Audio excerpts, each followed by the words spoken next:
সুপ্রিয় দর্শক, আসসালামু আলাইকুম। বরাবরের মতো আবারও চলে আসলাম নতুন একটি রেসিপি নিয়ে। আমার আজকের রেসিপি আলু দিয়ে দেশি মুরগির ঝোল। দিয়ে দিয়েছি পেঁয়াজ কুচি আর তেজপাতা, দিয়ে দিচ্ছি এলাচ দারুচিনি, দিয়ে দিচ্ছি হলুদের গুঁড়া, দিয়ে দিচ্ছি মরিচের গুঁড়া, দিয়ে দিচ্ছি জিরার গুঁড়া, দিয়ে দিচ্ছি পরিমাণ মতো লবণ, দিয়ে ভালোভাবে নেড়ে দিচ্ছি। এর পর্যায়ে একটু পানি দিয়ে দিচ্ছি।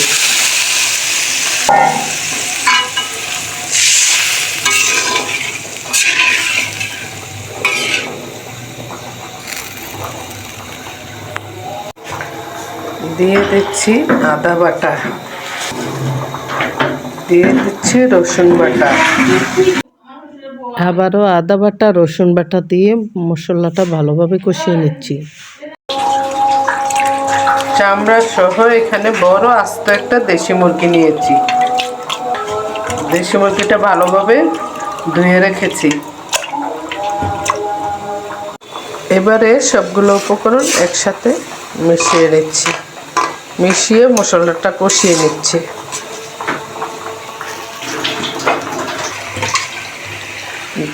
মশলাটা কষানো হয়ে গিয়েছে। এবার ধুয়ে রাখা মুরগির মাংসটা দিয়ে দিচ্ছি।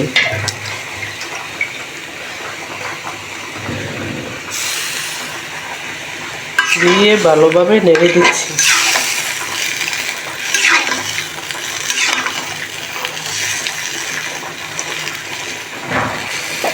এবারে ঢাকনা দিয়ে ঢেকে দিচ্ছি।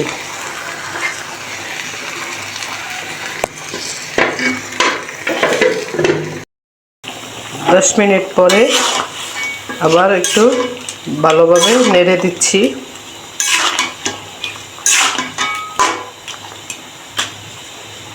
আবার 10 মিনিটের জন্য ঢাকনা দিয়ে ঢেকে দিচ্ছি।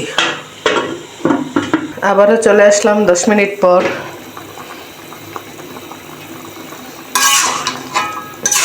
ভালোভাবে নেড়ে দিতে, দেশি মুরগি তো সিদ্ধ হইতে একটু সময় লাগে। অরিজিনাল দেশি মুরগি শক্ত থাকে। আবার 10 মিনিটের জন্য ঢেকে দিচ্ছি। মাঝখানে এসে আলু দিয়েছিলাম, আলু দিয়ে আবার একটু ভালোভাবে নেড়ে দিয়েছিলাম। এবার আবার আসলাম 20 মিনিট পর, এসে আবার নেড়ে ভালোভাবে নেড়ে ঝোল দিয়ে দেব। একটু পানি ঢেলে দিচ্ছি মাংসটা সিদ্ধ হওয়ার জন্য।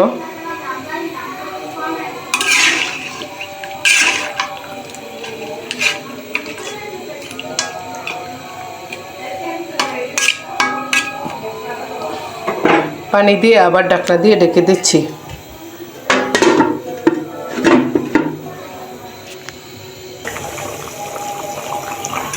হয়ে গেল আবার আলু দিয়ে দেশি মুরগি রান্নার ঝোল।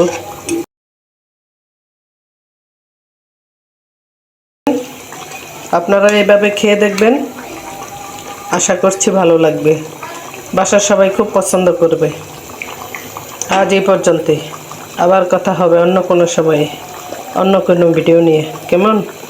আল্লাহ হাফেজ।